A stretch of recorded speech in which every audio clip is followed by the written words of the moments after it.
पूर्णमिदं पूर्णात् पूर्णमुदच्यते पूर्णस्य पूर्णमादाय पूर्णमेवावशिष्यते। ॐ शान्ति शान्ति शान्तिः। ॐ गुरुर्ब्रह्मा गुरुर्विष्णुर्गुरुर्देवो महेश्वरः गुरुसाक्षात् परं ब्रह्म तस्मै श्रीगुरवे नमः। शङ्करं शङ्कराचार्यं केशवं बादरायणं सूत्रभाष्यकृतौ वन्दे भगवन्तौ पुनः पुनः। ईश्वरो गुरुरात्मेति मूर्तिभेदविभागिने व्योमवद्व्याप्तदेहाय दक्षिणामूर्तये नमः। सदाशिवसमारम्भां शङ्कराचार्यमध्यमाम् अस्मदाचार्यपर्यन्तां वन्दे गुरुपरम्पराम्। ॐ यो ब्रह्माणं विदधाति पूर्वं यो वै वेदांश्च प्रहिणोति तस्मै तं हदेवमात्मबुद्धिप्रकाशं मुमुक्षुर्वै शरणमहं प्रपद्ये। ॐ शान्ति शान्ति शान्तिः। ॐ असतो मा सद्गमय तमसो मा ज्योतिर्गमय मृत्योर्मामृतं गमय। ॐ शान्ति शान्ति शान्तिः।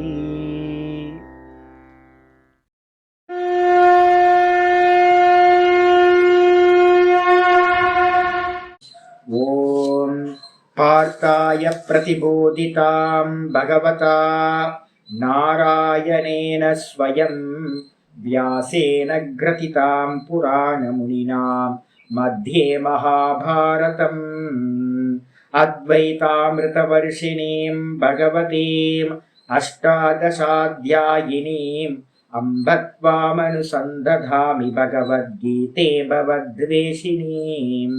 नमोऽस्तु ते व्यासविशालबुद्धे पुल्लारविन्दाय तपत्रनेत्र येन त्वया भारततैलपूर्णः प्रज्वालितो ज्ञानमयप्रदीपः प्रपन्नपारिजाताय स्तोत्रवेत्रैकपाणये ज्ञानमुद्राय कृष्णाय गीतामृतदुहे नमः।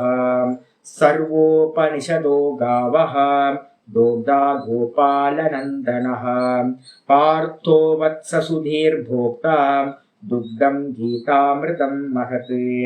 वसुदेवसुतं देवं कंसचाणूरमर्दनं देवकी परमानन्दं कृष्णं वन्दे जगद्गुरुम्। भीष्मद्रोणतटां जयद्रथजलां गान्धारनीलोत्पलां शल्यग्राहवती कृपेण वहनी कर्णेन वेलाकुलाम् अश्वत्थामविकर्णघोरमखरां दुर्योधनावर्तिनीं सोत्तीर्णा खलु पाण्डवैरननदीं कैवर्तककेशवः पाराशर्यवचः सरोजममलं गीतार्थगन्धोत्कटं नानाख्यानककेसरं हरिकथा सम्बोधनाभूतितम्। लोके सज्जनषट्पदैरहरः पेपीयमानं मुदा भूयाद्भारतपङ्कजं कलिमलं प्रध्वंसिनः श्रेयसे। मूकं करोति वाचालं पङ्गुं लङ्घयते गिरिं यत्कृपातमहं वन्दे परमानन्दमाधवम्। यं ब्रह्मा वरुणेन्द्ररुद्रमरुतः स्तुन्वन्ति दिव्यैस्तवैः वेदैः साङ्गपदक्रमोपनिषदैः गायन्ति यं सामगाः ध्यानावस्थिततद्गतेन मनसा पश्यन्ति यं योगिनः यस्यान्तं न विदुः सुरासुरगणाः।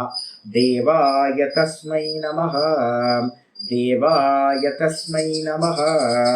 ॐ श्रीकृष्णाय परमात्मने नमः। श्रीकृष्ण कृष्ण कृष्ण। ஓம் நாராயண பரோ வியக்தாத் அண்டமவ்யக்த சம்பவம் அண்டஸ்யாந்தஸ்தினி லோகாஹ சப்தத்வீபா ச மேதினி.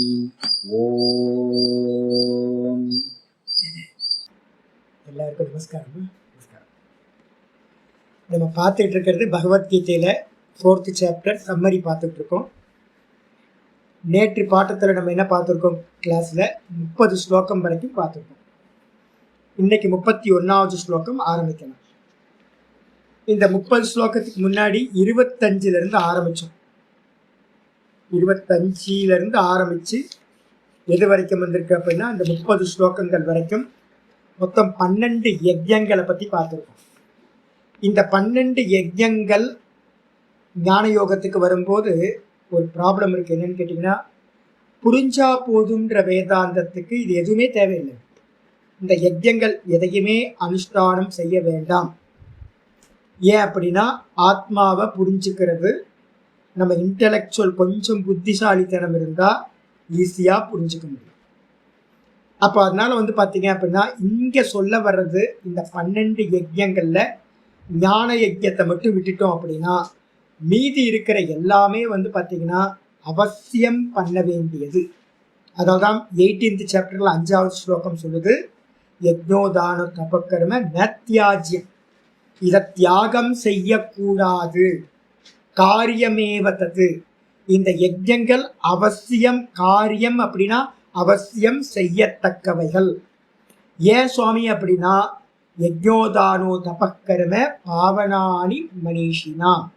இங்க யஜ்ஞம் தானம் தபஸ்ன்னு சொல்லக்கூடியது என்ன பண்ணும், பாவனானி, நம்மளை பார்த்தீங்கன்னா பவித்திரம் பண்ணக்கூடியது. பால் ஊற்றி வைக்கலாம், ஆனால் பார்த்தீங்கன்னா பாத்திரம் கெட்டு போயிருந்துச்சு அப்படின்னா எவ்வளோதான் நல்ல பாலாக இருந்தாலும் பாத்திரத்தில் தப்பாக இருந்துச்சு அப்படின்னா, அசுத்தம் ஏதாவது இருந்துச்சுன்னா பால் தெரிஞ்சிடும். அதே மாதிரி பார்த்தீங்கன்னா ஞானம் உயர்ந்தது தான், ஆனால் அந்த ஞானத்தை பார்த்தீங்கன்னா தாங்கக்கூடிய அந்தக்கரணம் பார்த்தீங்கன்னா சுத்தமாக இருக்கணும். அப்போ அந்தக்கரண சுத்திக்காகத்தான் இந்த யஜ்யங்கள் எல்லாம் சொல்லப்பட்டிருக்கு அப்படின்னு புரிஞ்சுக்கணும். அப்போ இதில் சாய்ஸ் ஏதாவது இருக்கா சுவாமி அப்படின்னா, எவ்வளோ மேக்சிமம் நம்ம ஃபாலோ பண்ணுறோமோ அந்த அளவுக்கு பார்த்தீங்கன்னா இது நமக்கு பிரயோஜனம் கொடுக்கும் ஆயிடுச்சு. இதுக்கப்புறம் ஆச்சாரியர் என்ன பண்ணுறார், ஒரு வார்னிங் காலும் கொடுக்குறார். 31வது ஸ்லோகம் ஆரம்பிக்குது இன்னைக்கு. யஜ்ஞசிஷ்டாமிருதபுஜः யாந்தி பிரம்ம சநாதனம் நாயம் லோகோஸ்த்யயஜ்ஞஸ்ய குதோன்ய குரு சத்தம. யஜ்ஞசிஷ்டாமிருதபுஜः, யஜ்ஞம் அப்படின்னா என்ன அர்த்தம், ஏதாவது ஒரு யஜ்ஞம் நித்தியம் பார்த்தீங்கன்னா பண்ண வேண்டியது, ஈஸ்வரார்ப்பணமாக நம்ம பண்ணுறது. இந்த யஜ்யத்தை பண்ணிட்டு அதோட மிச்சத்தை பார்த்தீங்கன்னா எவன் போஜிக்கிறானோ, யஜ்ஞசிஷ்டம் அப்படின்றதுக்கு அர்த்தம் ஆஃபர் பண்ணதுக்கு பிறகு நம்ம எதை சாப்பிட்றோமோ மிச்சமா பிரசாதம், அதுதான் அமிர்தம் அப்படின்னு பேர். அப்போ சமைக்கிற உணவுலேருந்து ஆரம்பித்து நம்ம பண்ணுற காரியங்கள் எதெல்லாம் இருக்கோ அது எல்லாத்தையும் ஒவ்வொரு டைம்லையும் ஈஸ்வரார்ப்பணம் ஈஸ்வரார்ப்பணம் ஈஸ்வரார்ப்பணம் அப்படின்னு சொல்லி சொல்லி சொல்லி அதோட பலனை நம்ம பார்த்தீங்கன்னா அனுபவம் பண்ணுறோம் அப்படின்னா அந்த பலன் என்னவாயிடும், அமிர்தமாக ஆயிடும், ஈஸ்வரனோட பிரசாதமாக ஆயிடும். அந்த பிரசாதத்தை சாப்பிட்றவன் என்ன ஆகுறான், புஜக. அந்த பிரசாதத்தை எவன் சாப்பிட்றானோ அவன் பார்த்தீங்கன்னா சனாத்தனம் பிரம்ம யாந்தி. சனாத்தனம்னா எல்லா காலத்திலையும் இருக்கக்கூடிய பிரம்மத்தை பார்த்தீங்கன்னா ஸ்டெப் பை ஸ்டெப்பாக சென்று அடைகின்றான். முதல்ல பார்த்தீங்கன்னா யஜ்ஞம், யஜ்ஞத்தினால் அந்தக்கரண சுத்தி, அந்தக்கரண சுத்திக்கு அப்புறம் குரு பிராப்தி, அதுக்கப்புறம் சிரவணம், அதுக்கப்புறம் மனனம், அதுக்கப்புறம் நிதித்தியாசனம், அதுக்கப்புறம் ஆத்மானுபூதி, பிரம்மத்தை பிராப்தி பண்ணுறது. அப்போ என்ன அர்த்தம் அப்படின்னு கேட்டிங்கன்னா, இதுதான் ஃபஸ்ட்டு ஸ்டெப். அப்போ இந்த யஜ்யத்தை பண்ணி தான் பார்த்தீங்கன்னா ஒருத்தன் என்ன பண்ணுறான், பிரம்மத்தை அடைகின்றான். அதுக்கு அந்நியமா நல்லவனை சொன்னா கெட்டவனை சொல்லணும். நாயம் லோகோஸ்தி அஜ்ஞஸ்ய, அயஜ்ஞஸ்ய அப்படின்னா என்ன அர்த்தம், அயஜ்ஞன், யஜ்ஞன் அயஜ்ஞன். அயஜ்ஞஸ்ய அப்படின்னா என்ன அர்த்தம், யஜ்ஞம் இல்லாதவனுக்கு. யாரெல்லாம் யஜ்ஞம் பண்ணாம பார்த்தீங்க அப்படின்னா அதை தானே சாப்பிட்றானோ, தானே சமைச்சு தானே சாப்பிட்றது, யாருக்கும் ஆஃபர் பண்ணுறதில்ல, ஈஸ்வரனுக்கு ஆஃபர் பண்ணுறதில்ல, தேவதைகளுக்கு ஆஃபர் பண்ணுறதில்ல, யாருக்கும் எதுவும் கொடுக்கறதில்ல. எல்லா கருமத்தையும் பார்த்தீங்கன்னா ஆசையோட பண்ணுறது. அப்படி பண்ணுறதுனால என்ன கிடைக்கும் அப்படின்னு கேட்டிங்கன்னா, அவனுக்கு பேர் வைக்கிறோம் அயஜ்ஞன். அந்த அயஜ்ஞனுக்கு பார்த்தீங்கன்னா ந அயம் லோகோ அஸ்தி, பணம் சம்பாதிச்சிடலாம், ஆனால் சந்தோஷம் கிடைக்குமானா சந்தோஷம் கிடைக்காது. பெரிய பெரிய கர்மங்களை பண்ணலாம், அதோட பலனை எல்லாத்தையும் அனுபவிக்கலாம், ஆனால் சந்தோஷம்னு சொல்லக்கூடியது ஆத்ம திருப்தி உள்ளுக்குள்ளார பார்த்தீங்கன்னா சத்துவகுணத்தினால உண்டாகக்கூடியது. அது பார்த்தீங்கன்னா இவனுக்கு கிடைக்கவே கிடைக்காது. ரஜோகுணத்தினால காம வயப்பட்டு பார்த்தீங்கன்னா ஒரே சஞ்சலமாக தான் இருப்பானுடைய சுகம் கிடைக்கவே கிடைக்காது. அதனால பார்த்தீங்கன்னா இந்த லோக சுகத்தையும் அவன் அனுபவிக்க மாட்டான். அப்படி இருக்கும்போது குதோ அந்நியகனா என்ன அர்த்தம்? அப்படி இருக்கும்போது இந்த லோக சுகமே கிடைக்கல அப்படின்னா அவனுக்கு பரலோக சுகங்கள் எப்படி கிடைக்கும் அப்படின்னு சொல்ல வருது. அப்போ ஒரு சம்போதனம் வைக்கிறார் ஆச்சாரியார், குருசத்தமன அர்ஜுனனுக்கு சம்போதனம்.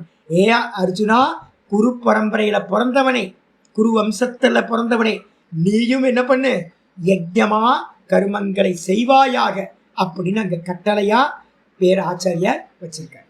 அப்ப யஜ்ஞமில்லாதவனுக்கு இந்த லோக்கமும் இல்லை பரலோக்கமும் இல்லை. யஜ்ஞத்தை பண்றவனுக்கு பரம்பரையா ஸ்டெப் பை ஸ்டெப்பா அவன் பிரம்மத்தை அடைகிறான் அப்படின்னு சொல்லியாச்சு. சொன்னதுக்கு பிறகு பார்த்தீங்கன்னா ஆச்சாரியார் 32வது ஸ்லோகம் சொல்றார். ஏவம் பகுவிதா யஜ்ஞாஹ விததா பிரம்மணோ முகே கர்மஜான் வித்திதான் சர்வான் ஏவம் ஞாத்வா விமோக்ஷ்யசே. ஏவம் பகுவிதா யஜ்ஞாஹ, இந்த விதமான யஜ்யங்கள் எல்லாம் பார்த்தீங்கன்னா விதத்தா ரொம்ப விஸ்தீரணத்தை அடைந்திருக்கின்றன, ரொம்ப விஸ்தாரமானவைகள். நான் சொன்னல யஜ்யம் பார்த்தீங்கன்னா ரொம்ப கம்மியாக தான் சொல்லப்பட்டிருக்கு. எல்லாத்தையும் யஜ்யமாக பண்ண முடியும். டே டு லைஃப்பில் நம்ம பண்ணுற எல்லா கருமத்தையும் நான் சொன்னல, ஒரு வெறும் பேனா வச்சு ஏதாவது எழுதுறீங்கன்னா கூட நம்ம என்ன பண்ண முடியும், அதையும் யஜ்யமாக பாவிக்க முடியும். சாப்பிட்றது, மூச்சு விடுறது, எமைக்கிறது, நடந்து போகிறது எல்லாத்தையும் யஜ்யமா பாவிக்க முடியும். அப்போ ஏவம் பகுவிதா யஜ்ஞாக, இந்த விதமா சொல்லப்பட்ட யஜ்ஞங்கள் விததா பிரம்மனோ முகே. பிரம்மம்னா இந்த இடத்துல வேதத்துக்கு ஒரு பேர் பிரம்மம் இருக்கு. பிரம்மனோ முகே அப்படின்னா வேதத்து மூலமாக, வேத துவாரமா, வேதத்தை வச்சுக்கிட்டு நிறைய யஜ்ஞங்கள். பூர்வ பாகத்துல 80,000 மந்திரங்கள் இருக்கு. 80,000 மந்திரத்துல பார்த்தீங்கன்னா விஸ்தீரணமா இந்த கருமங்கள் சொல்லப்பட்டிருக்கு. அப்ப கருமங்கள் சொல்லப்பட்டிருக்கு. கருமத்தை நிஷ்காமியமா ஈஸ்வரார்ப்பணமா பண்ணும்போது அது யஜ்யமா ஆயிடுச்சா. ஆனா இப்ப என்ன ப்ராப்ளம் தெரியுங்களா? கர்ம காண்டிகளை பார்த்தீங்கன்னா நான் ரொம்ப அப்போஸ் பண்றேன், கண்டனம் பண்றேன். வைதிகர்கள் சுவாமி, என்ன சுவாமி வைதிகர்கள் ரொம்ப கண்டனம் பண்றீங்க அப்படின்னு. ஏன் அப்படின்னு கேட்டிங்கன்னா, எல்லாத்துலேயும் காமியமாக நின்று போச்சு, எல்லாமே காமியமாக நின்று போச்சு. அப்போ காமியத்துக்கு அந்நியமாக எதுக்காக வேதத்தில் கருமம் சொல்லப்பட்டிருக்கு? காமியத்தோட பண்ணினீங்கன்னா கருமனா என்னது, பித்ருலோகம் வரைக்கும் தான் போக முடியும் காமியத்தோட பண்ணீங்கன்னா. அப்போ பார்த்தீங்கன்னா அதே நிஷ்காமியமாக பண்ணினீங்கன்னா, ஈஸ்வரார்ப்பணமாக பண்ணிங்கன்னா என்ன ஆகும்? அதுவே மோட்சத்தை தந்துடும். அப்போ அதனால இந்த விஷயத்தில் நம்ம எங்கே கண்டனம் பண்ணுறோம் அப்படின்னா, கர்மகாண்டிகளை வைதிகர்களை கண்டனம் பண்ணுறதெல்லாம் அவங்க காமியத்திலேயே இருக்காங்கன்றது தான். அப்போ அதே கருமத்தை யாரெல்லாம் நிஷ்காமம், நிறைய பேர் இருக்காங்க லோகத்தில் பார்த்தீங்கன்னா, நிறைய பேர் இருக்காங்க. நிஷ்காமியமாக பண்ணுறவங்க என்ன பண்ணுறாங்க? பிரம்மத்தை அடைஞ்சிடுறாங்க. அதனால பார்த்தீங்கன்னா இது எல்லாம் என்னன்னு கேட்டிங்கன்னா, கருமஜான் தான் வித்தி சர்வான், இது எல்லாம் பார்த்தீங்கன்னா கருமத்திலிருந்து உண்டாகின்றவைகள் என்று அறிந்து கொள்வாயாக. அப்ப என்ன அர்த்தம்? நீங்க கர்மம் தான் பண்ணுவீங்க. 2% இருப்பார், 2 பெர்சனும் ஒரே கர்மத்தை தான் பண்ணிட்டு இருக்காங்க. ஆனா ஒருத்தர் காமியமா பண்ணுவார். காமியம் எங்க தெரியும்? உள்ளுக்குள்ளார ஆசை, கர்ம பலன் மேல ஆசை.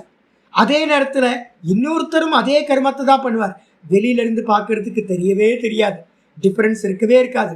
ஆனா இன்னொருத்தர் என்ன பண்ணுவார், அதையே நிஷ்காமமா ஈஸ்வரார்ப்பணமா பாவிப்பார். அப்ப என்ன அர்த்தம் அப்படின்னு கேட்டீங்கன்னா, கருமம் தான் என்னவாவது யஜ்யமா பரிணமிக்குது. கருமம் ஆசையோட பண்ணப்பட்டா கருமம் ஆயிடுது, பந்தப்படுத்துறதா ஆயிடுது. அதே கருமம் பாவனையோட ஈஸ்வர பாவனையோட பண்ணும்போது அது என்ன ஆயிடுது, யஜ்யமா பரிணமிக்குது. உங்களுக்கு கருமத்திலிருந்து லிபரேஷனை கொடுக்குது. அப்போ இந்த யஜ்யம் எல்லாமே பார்த்தீங்கன்னா கருமத்திலிருந்து உண்டாகின்றவைகள் என்று தான் சர்வான் வித்தி. இவைகள் எல்லாத்தையும் கருமம் என்று அறிந்து கொள், கருமத்திலிருந்து உண்டாகிறது என்று அறிந்து கொள். அது மட்டும் இல்ல, ஏவம் ஞாத்வா விமோக்ஷசே, இந்த விதமா அறிந்து கொண்டு. நான் யாரு? ஆனா குருநாதர் சொல்லி கொடுப்பார், மெதுவா மெதுவா மெதுவா. இப்போ நான் உங்களை யஜ்யம் பண்ண சொல்றேன். எப்பெல்லாம் முடியுமோ டே டு லைஃப்ல பார்த்து பார்த்து பார்த்து பண்ணிக்கிட்டே இருங்க, பார்த்துக்கிட்டே இருங்க. என்னால் பண்ண முடியுது, ஒரு சன்னியாசியால் பண்ண முடியுது அப்படின்னா ஒரு கிரகஸ்தரால ரொம்ப நல்லாவே பண்ண முடியும். கவனம் என்னன்னா, ப்ராக்டிஸ் பண்ண ஆரம்பிச்சிட்டோன்னு வச்சுங்களேன், எந்த காரியம் பண்ணாலும் அது பார்த்தீங்கன்னா ஜீவராசிகளுக்காகவே இருக்கும், மற்றவங்களுக்காகவே இருக்கும். ஆன் த வேல பார்த்தீங்கன்னா உங்களுக்கு ப்ராக்டிஸ் ஆயிடணும். அப்போ நம்ம எந்த காரியம் பண்ணாலும் இந்த விராட்டுக்கு, ஈஸ்வர சுரூபத்துக்கு பண்ணுறதாவே இருக்கணும். அப்படி ஆயிடுச்சு அப்படின்னா என்ன ஆகும், மெதுவா மெதுவா இந்த ஞானம். டெய்லி காலையில் பகவத்கீதை கேட்டுகிட்டே இருக்கமா, இந்த பகவத்கீதை போய் போய் போய் என்ன பண்ணும், அந்த கரண சுத்தி உண்டாக உண்டாக உண்டாக இந்த பகவத்கீதை என்ன சொல்லுது, திரும்ப திரும்ப சொல்லுது, நான் கர்த்தா இல்லை. இதுதான் முக்கியமானது. அப்ப நான் கர்த்தா இல்லை. அப்ப கர்த்தா யாரு அப்படின்னா, பிரகிருதே கிரியமானானி குணை கருமானி சர்வசக. நல்லா சொல்லுது, 3:27 சொல்லியிருக்கு. எல்லா கருமங்களையும் மாயா பண்ணுது, தேகம் பண்ணுது, மனசு பண்ணுது, இந்திரியங்கள் பண்ணுகின்றன அப்படின்னு மெதுவா மெதுவா சித்த சுத்தி வர வர வர நம்ம பார்க்கிற சாமர்த்தியம் உண்டாகும். அந்த பார்க்கிற சாமர்த்தியம் உண்டாக உண்டாக நான் கர்த்தா இல்லை, நான் போக்தாவும் இல்லை அப்படின்னு இந்த கருமங்கள் எல்லாம், இந்த யஜ்யங்கள் எல்லாம் எதுல நடக்குது, ஆப்ஜெக்டா இருக்கிற இந்த தேகாதிகள்ல நடக்குது. நான் எதையும் செய்யவில்லை, நான் சச்சிதானந்தமாயிருக்கேன் அப்படின்னு அறிந்து இந்த சம்சார பந்தத்திலிருந்து அவன் விடுபடுகின்றான்.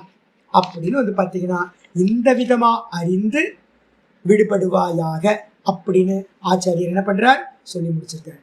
அப்ப என்ன பண்ணணும், யஜ்யம் தான் முதல் ஸ்டெப். யஜ்யத்தை பைபாஸ் பண்ண முடியுமா சுவாமினா, யஜ்யத்தை பைபாஸ் பண்ணவே முடியாது.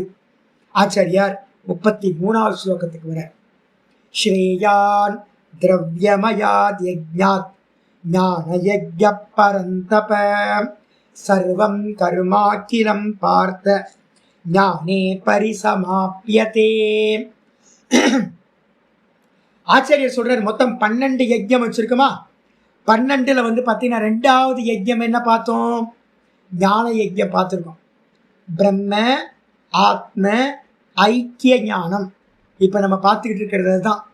ஜீவனும் பிரம்மமும் ஒருத்தர் தான் அப்படின்னு பார்த்தீங்கன்னா 13வது அத்தியாயத்திலிருந்து 18வது அத்தியாயம் வரைக்கும் நம்ம என்ன பண்ண போறோம், அந்த யஜ்யத்தை தான் பார்க்க போறோம். அப்போ ஞான யஜ்யம் அப்படின்னு பேர், அதுக்கு பேர்.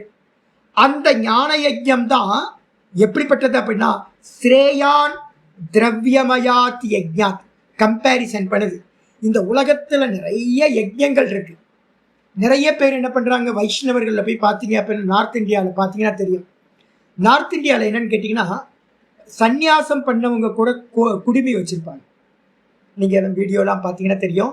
ஜிஆர் சுவாமிகள்லாம் பார்த்தீங்கன்னா தெரியும். தண்டம் வச்சிருப்பாங்க, குடுமி வச்சிருப்பாங்க, யஜ்யோபவீதம் வச்சிருப்பாங்க. அவங்க கர்மிகளாவே இருப்பாங்க. கர்மத்தை தியாகம் பண்ணவே மாட்டாங்க வைஷ்ணவர்கள், சன்னியாசிகள் தான். ஆனா அப்போ எல்லாரும் பார்த்தீங்கன்னா கர்மத்தை தியாகம் பண்ணாம இருந்துகிட்டே இருக்காங்க. ஆனா வாஸ்தவத்துல என்ன சொல்லுதுன்னா, எந்த கர்மமா இருந்தாலும் அது எங்கிறது ஆரம்பிக்குது, திரவியமயமான யஜ்யங்கள் தான். எது திரவியம், மேட்டர்னு பேர். திரவியம்னா இது பார்த்தீங்கன்னா திரவியம்ன்றது ஒரு தர்க்க சப்தம். திரவியம் இஸ் ஈக்குவல் டு மேட்டர்.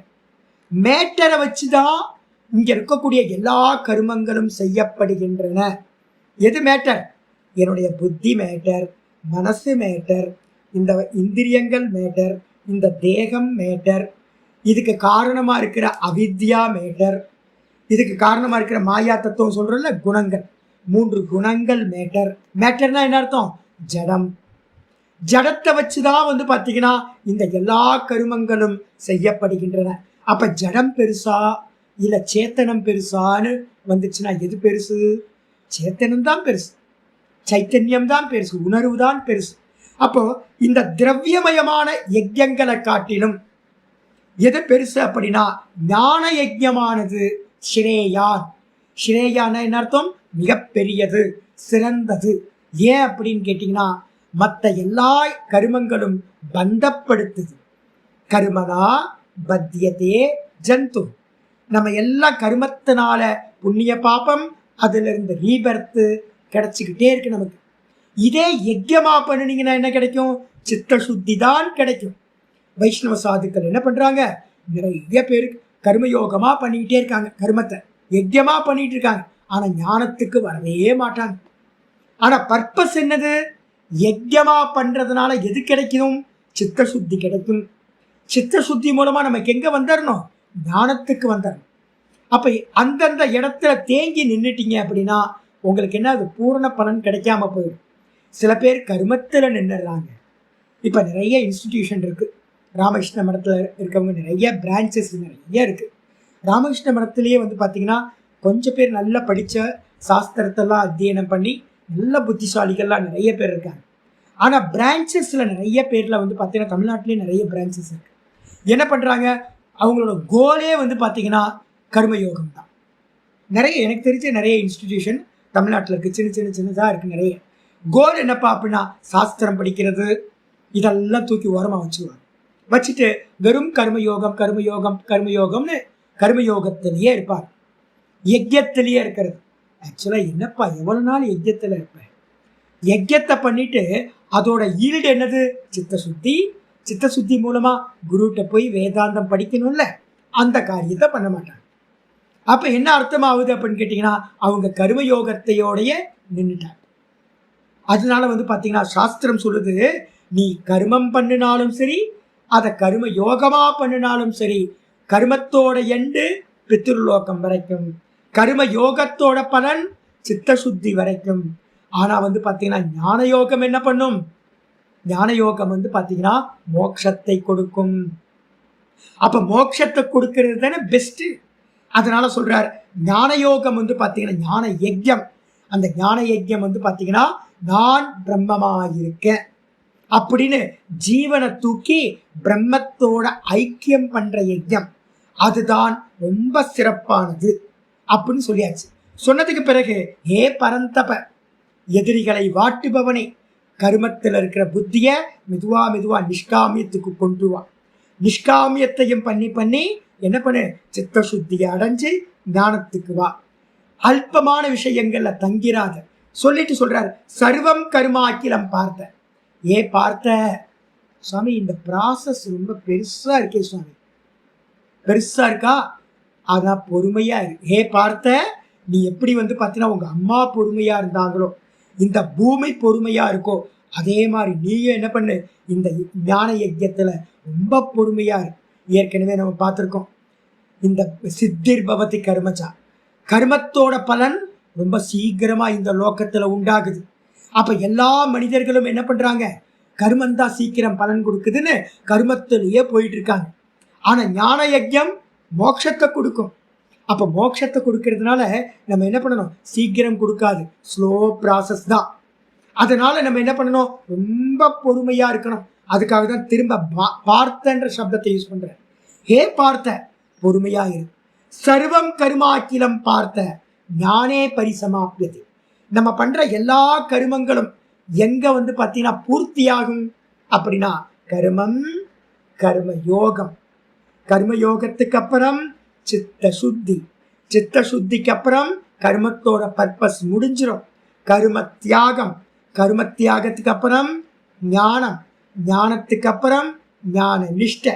அப்போ ஞானம் ஞான நிஷ்டை இதில் வந்து பார்த்தீங்கன்னா எல்லா கருமங்களும் பூர்த்தி ஆகின்றன, சமாப்தி ஆகின்றன. அதனால சர்வம் கருமாக்கிலம், அகிலம் கரும, எல்லா கருமங்களும் அகம் அகம் அகம்னு ஸ்புரணத்தில் நிற்கிறதுக்கு முன்னாடி வரைக்கும் தான். அகம் ஸ்புரணத்தில் நிற்கிற சாமர்த்தியம் வந்துடுச்சு அப்படின்னா, இப்போ நான் வந்து ஒரு ஞான யஜ்யம் பண்ணிட்டு இருக்கேன், படித்து கொடுத்துட்டு இருக்கேன்ல, அப்போ படித்து கொடுக்கறதும் மனனம் பண்ணிட்டு இருக்கேன். நான் சொல்கிறேன் மெதுவா மெதுவா மெதுவா, இப்போவே போர் அடிக்க ஆரம்பிச்சிச்சு, போதும் போதும். அப்போ மெதுவா மெதுவா மெதுவா தான் தான் தான்ல நிற்கிற சுகம் வர வர வர வர இந்த சுவாத்தியாய கருமமும் என்ன ஆகிடும், மெதுவா மெதுவா நின்று போயிடும். மற்ற கருமத்தெல்லாம் விட்டாச்சு, இப்போ இருக்கிறது ஒரே கருமா எது அப்படின்னா சுவாத்தியாயம் போயிட்டு இருக்கு. இதுவும் வந்து பார்த்தீங்கன்னா மெதுவா மெதுவா விட்டு போய்விடும். அப்போ எப்போ விடும் அப்படின்னா தானை அறிந்து தன்னிடத்துல நிலை பெற வரைக்கும் தான் கருமங்களுக்கு இம்பார்ட்டன்ஸ். தான்ல தெரிஞ்சுக்கிட்டோம் அப்படின்னா பாதி கருமா போயிடும். இப்போ உங்களுக்கு ஒரு 80 பேர் பாடம் கேட்குறீங்கன்னா, இப்போ மெதுவா மெதுவா மெதுவா அன்வான்டா பேசுறது, அன்வான்டா பண்ற கருமங்கள் பாதி போயிருக்கும் இந்நேரம். அப்போ மீதி இருக்கிறதும் என்னாகும், மனனம் பண்ண பண்ண மீதி இருக்கிறதுல ஒரு 30% போயிடும். அதுக்கப்புறம் நிதித்தியாசனத்துக்கு வந்தீங்க அப்படின்னா டோட்டல் கருமம் போயிடும். அப்போ ஆத்மஸ்வரூப அனுபூத்தியில எல்லா கருமங்களும் விட்டுட்டு அகர்த்தா அகம் பிரம்மாஸ்மி அப்படின்னு எஸ்டாப்ளிஷ் ஆகிடும். அப்போ ஞானத்துல தான் வந்து பார்த்தீங்கன்னா எல்லா கருமங்களும் பூர்த்தி ஆகின்றன அப்படின்னு. அப்போ எதுக்காக கருமங்கள், வேதத்தில் எதுக்கு கர்மகாண்டம் வச்சிருக்கு அப்படின்னா, கர்மகாண்டம் டு லீடு எங்க மோட்சத்துக்காக, ஞானத்துக்காக தான். அதனால கர்மகாண்டம், அதுக்கப்புறம் உபாசனா காண்டம், இந்த ரெண்டும் எதுல பூர்த்தி ஆகுது, ஞான காண்டத்துல சம்பூர்த்தி ஆயிடுது அப்படின்னு வச்சுக்கணும். ஆச்சாரியர் சொல்றார். சரி, அந்த ஞானத்தை எப்படி அடையிறது? 34வது ஸ்லோகம் சொல்லப்படுது. தத்வித்தி பிரணிபாதேன பரிப்ரஷ்னேன சேவையாம் உபதேக்ஷந்தி தே ஞானம் ஞானினஸ்தத்வதர்ஷினஹ. தத்வித்தி, அந்த ஆத்மாவை வந்து பார்த்தீங்கன்னா எப்படி அறியணும்? நிறைய பேர் சொந்த புஸ்தகத்தை வச்சு படித்து நான் படிச்சுட்டேன், உபனிஷத்தெல்லாம் படிச்சுட்டேன் அப்படின்னு சொல்கிறாங்க. ஆக்சுவலாக அப்படி இல்லை. ஜடம் ஜடத்தை தான் பிராப்தி பண்ணும். புஸ்தகம் ஒரு ஜடம். அப்போ வந்து பார்த்தீங்கன்னா சேத்தனத்தன்மை கிடைக்காது அதிலிருந்து. ஆத்மா வந்து பார்த்தீங்கன்னா சைத்தன்யம். அப்போ என்ன பண்ணணும், சைத்தன்யமாக இருக்கிற ஒரு குரு வேணும். அதனால வந்து பார்த்தீங்கன்னா தத்வித்தி, அந்த ஆத்மாவை பிரம்மத்தை அறிந்து கொள்வாயாக. எப்படி அறியணும் அப்படின்னா குருவை பிராப்தி பண்ணி, குருவை என்ன பண்ணணும், தத்வித்தி பிரணிபாத்தேன, முதல் லட்சணம் சொல்றார், கண்டிஷன். குருநாதரை விழுந்து விழுந்து விழுந்து சாஷ்டாங்கம நாம நமஸ்காரம் பண்றது. நான் இல்லை நான் இல்லை நான் இல்லை, ந ம ம ந ம ந ம, நான் இல்லை நான் இல்லை நான் இல்லை, இதுதான் என்னோட எதிரில் என்னோட எதிரில் நான் இல்லை. அதான் நமஸ்காரத்தோட மீனிங். அப்போ என்ன பண்ணுறது அப்படின்னு கேட்டிங்கன்னா, சதா காலமும் குருநாதரை விழுந்து விழுந்து நமஸ்காரம் பண்ணி, ரெண்டாவது நல்ல சமயம் பார்த்து சுவாமி நல்ல மூடில் இருக்கும்போது கேட்டு கேட்டு கேட்டு கேட்டு அவர்கிட்ட வந்து பார்த்தீங்கன்னா, சுவாமி இப்படி எப்படி சுவாமி, இது எப்படி சுவாமி, அப்படி சொல்லியிருக்கேன் சுவாமி, இப்படி சொல்லியிருக்கேன் சுவாமி, இது என்ன சுவாமி, அது என்ன சுவாமின்னு அவர் நல்லா பிரசன்னமாக இருக்கும்போது கேள்வி கேட்டு அவர்கிட்ட வந்து நிறைய விஷயங்களை, ஞானத்தை சம்பாதிக்கிறது. அதுக்கப்புறம் வெறும் சம்பாதிச்சா மட்டும் போதுமா, சேவையா. நிறைய பேர் நான் இந்த ஸ்லோகத்துக்கு வந்து பார்த்தீங்கன்னா வித்யா தீர்த்தாணி ஷட்டுன்னு சொன்னேன் பார்த்தீங்களா. வித்யா வந்து 6 விதமான இதை எடுக்கணும் அப்படின்னு. இந்த விஷயத்தை நான் வந்து பார்த்தீங்கன்னா போன முறை வந்து ஒரு இடத்துல சொல்லியிருந்தேன். அப்போ வந்து பார்த்தீங்கன்னா கொஞ்சம் பேர் வித்யாவை கேட்டுட்டு இருந்தவங்க என்னை விட்டுட்டு போயிட்டாங்க. யூடியூப்ல இருந்து பாடம் கேட்டுட்டு இருந்தவங்க என்கிட்ட வந்து கேள்வி கேட்பாங்க, எல்லாம் பதில் சொல்லுவாங்க. நானும் விவகாரம் பண்ணிட்டு இருந்தேன். ஏற்கனவே முக்திகோ உபனிஷத்துலேயும் எங்கேயும் நான் ஒரு இடத்துல இதை பற்றி கொஞ்சம் சொல்லியிருந்தேன். வித்யாவை எடுக்கணும் அப்படின்னா சேவா பண்ணி தான் எடுக்கணும் அப்படின்னு. யாரெல்லாம் சேவை பண்ணலையோ அவங்க ஒரு 4-5 பேருக்கு கில்ட்டி வந்து என்ன பண்ணிட்டாங்கன்னா பாடத்தை நிப்பாட்டிட்டாங்க. அதுக்கப்புறம் இப்போ நான் இந்த கிளாஸ் எடுத்து முடித்தேன் பார்த்தீங்களா, ரெகுலராக வந்து பார்த்தீங்கன்னா பாடம் கேட்டுட்டு இருந்தவங்களில் என்கிட்ட அப்பப்போ வந்து பார்த்தீங்கன்னா சுவாமி பிடிஎஃப் வேணும், அது வேணும், இது வேணும்னு உரிமையாக கேட்டுக்கிட்டு இருந்தாங்க. எல்லாத்துக்கும் அனுப்பி வச்சுருந்தேன்.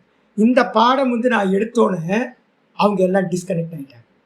ஏன் அப்படின்னு கேட்டிங்கன்னா, சேவா பண்ணணும் அப்படின்னு வரும்போது கண்டிஷன் இது. இப்போ எனக்கு ஏதாவது ஆக வேண்டியிருக்கா அப்படின்னா ஆச்சாரியாருக்கு ஒன்றும் ஆக வேண்டியதில்லை. நமஸ்காரம் பண்ணுறதுனாலையோ அவருக்கு சேவை பண்ணுறதுனாலையோ அவருக்கு எந்த லாபமும் இல்லை, நமக்கு தான் லாபம். அப்போ அது புரியாமல் என்ன பண்ணுறாங்க, சுவாமி ஏதோ கேட்குறாரு போல இருக்கு அப்படின்ற. ஒருத்தருக்கு நான் என்ன பண்ணேன்னு கேட்டிங்கன்னா, என்கிட்ட பாடம் படிச்சிருக்கேன் ஒரு சன்னியாசி, சின்னியா மிஷன் சன்னியாசி, ரொம்ப வருஷங்கள் சீனியராக இருக்கேன். அவருக்கு நான் என்ன பண்ணேன்னு கேட்டிங்கன்னா, ஒவ்வொரு பாடம் முடியும் போதும் நான் என்ன பண்ணுவேன், அனௌன்ஸ் பண்ணுவேன், அடுத்த பாடம் இதை ஆரம்பிக்க போது யாராவது கலந்துக்கணும்னா என்னை காண்டாக்ட் பண்ணுங்க, அனுமதி வாங்கிக்கங்க. இதே மெத்தடு. ஒரு கிளாஸ் ரூம்குள்ளார வரும்போது ஒரு டீச்சர்கிட்ட அனுமதி வாங்கிட்டு தான் நம்ம உள்ளே போகிறோம். எல்லா ஸ்கூல்லையும் அது தானே இருக்குது. அப்போது ஒரு பாடம் முடிஞ்சதுக்கு பிறகு சுவாமிக்கு ஒரு தேங்க்ஸ்ன்னு பண்ணணுமா? அது ஒரு முக்கியமானதா? ஒரு பேனா எடுத்து எழுதுனீங்கன்னாவே திரும்ப ரிட்டர்ன் பண்ணும்போது ஒரு தேங்க்ஸ் பண்ணுறேன். அப்போ ஒரு கம்ப்ளீட்டாக ஒரு பாடம் முடியும் போது ஒரு உபனிஷத்தோ ஏதோ ஒரு டெக்ஸ்ட் கம்ப்ளீட் பண்ணுறோன்னா ஒரு தேங்க்ஸ் பண்ணுறது தர்மமா இல்லையா? தர்மம். அதே மாதிரி ஒரு பாடத்துக்குள்ளார என்ட்ரு ஆகும்போது லிங்க் இருக்குது, டைரெக்டாக உள்ளே வந்துட முடியுமா?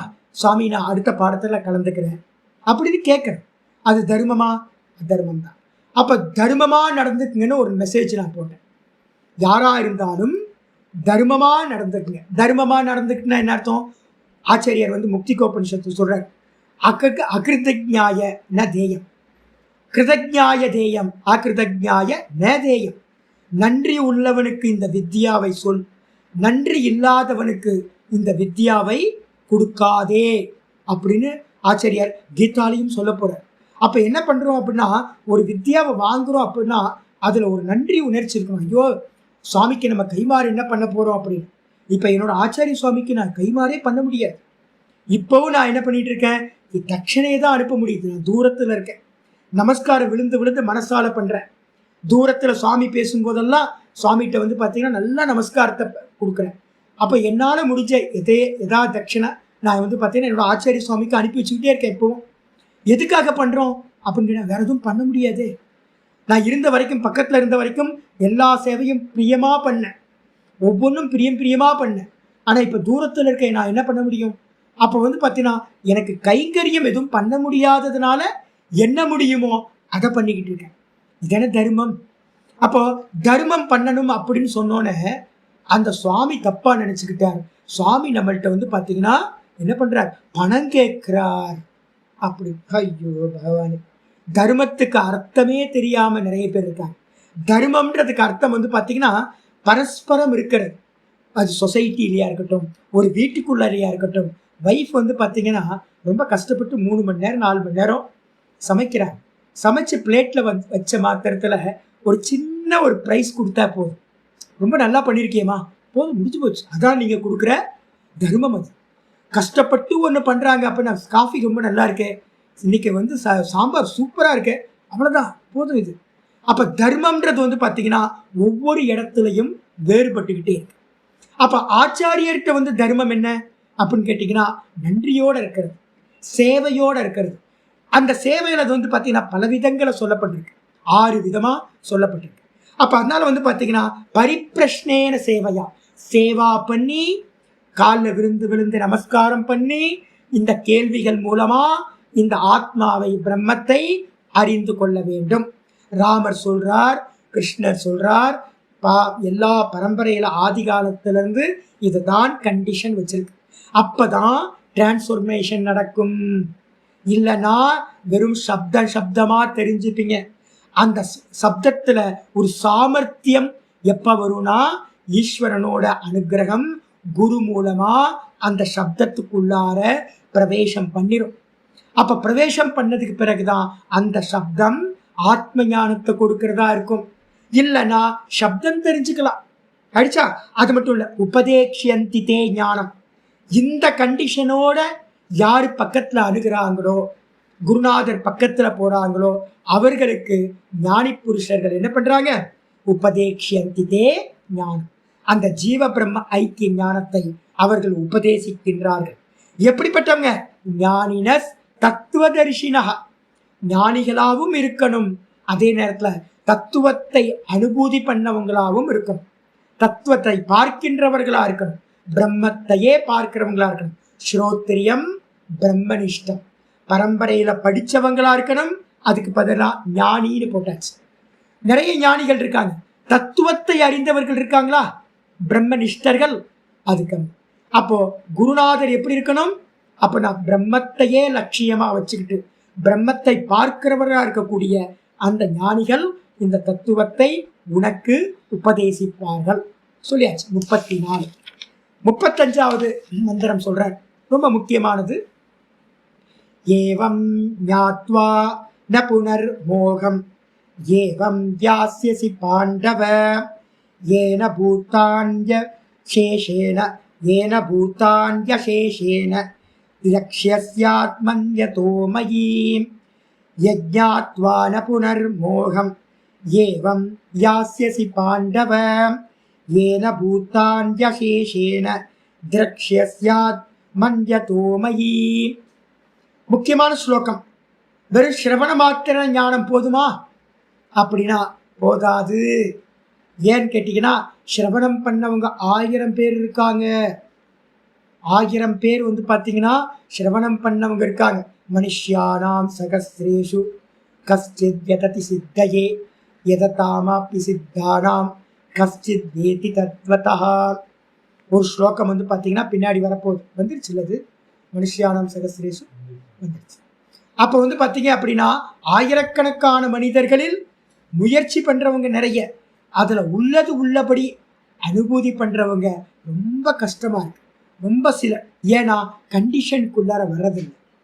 அப்போ யார் கண்டிஷனுக்குள்ளார வந்தாங்களோ, சிரவணம் முடித்து நிறைய பேர் போயிடுறாங்க, ஒரு கோர்ஸ் முடித்தோன்னே போயிடுறாங்க. ஆக்சுவலாக இது இல்லை, அப்படி இல்லை. இது என்னன்னு கேட்டிங்கன்னா, இந்த ஜென்மத்தோட கடைசி காரியம் எது அப்படின்னா சிரவணம். இப்போ நீங்கள் ஒரு 80, 82 பேர், 85 பேர் இருக்கீங்க அப்படின்னா இதுதான் உங்களோட கடைசி கர்மா. சிரவணம் பண்ணுறீங்க, மெதுவாக மனனம் பண்ணுறீங்க, அதுக்கப்புறம் நிதித்தியாசனம் போடுறீங்க, ஆத்மானுபூதி அடையுங்க. இது இந்த ஸ்டெப்ஸ் இருக்குது. இதுக்கப்புறம் வேற பண்ணுறதுக்கு வேற எதுவுமே இல்லை இந்த உலகத்தில்.